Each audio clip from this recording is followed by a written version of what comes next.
Stay one step ahead with Dubai Eye. People firstly associate pain with structural damage. So if I feel pain, there must be a structural thing that's either broken, torn, or inflamed, or like a structural integrity problem.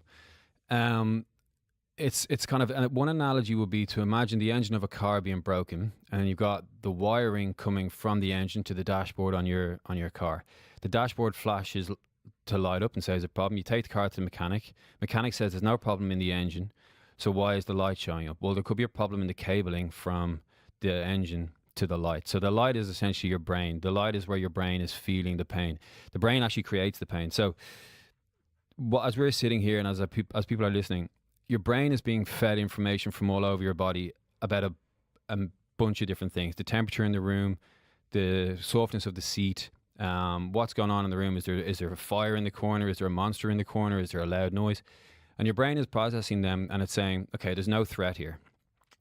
And then all of a sudden, if you imagine somebody comes along and they take a pen and they rest it into your shoulder, your brain now feels this sensation of the pen. And again, its threat mechanism is saying that's not a threat, it's just a bit of pressure. You force that pen in more and more and more, and then the sensor, the threat mechanism, rises above a certain level, and your brain registers that as pain. Now that's a threat that we need to react to. So the brain is receiving all these signals, and it's the same with heat. There's heat, so it's not too hot, it's not too cold. When it's too cold, your brain registers the temperature. You put a layer over, you put a blanket on.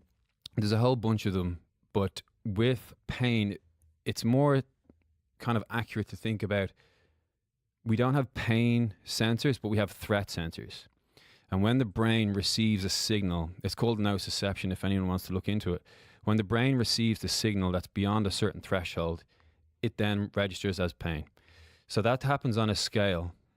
And this is kind of where it gets into the complex neuro kind of physiology.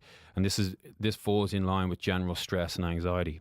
At one end, you have your kind of rest and relax and you're happy where all your family are around and your mood is great. You've just eaten, you're just about to go to sleep, you're with your loved ones. And then at the other end, you have your absolute panic, anxiety, depression. There's a monster in the room. You need to fight or you need to run for your life. That end is called the sympathetic spectrum. So when you're stressed and when the body feels threatened, so whether it's a cognitive threat, like your finances are all a mess and you're about to lose your job, or there's a sharp object being pressed into you, your body shifts towards this sympathetic end of the spectrum. And somewhere in there, there's a zone of tolerance that your body can withstand. When you get beyond that zone, you start to register the pain. So this kind of goes in line with where anxiety and stress can lead to pain and can cause perpetual pain. If you're having a lot of stress in your finances, certain movements, certain actions that are already towards this stressful end of the spectrum could push you over into the pain area. Stay one step ahead with Dubai Eye.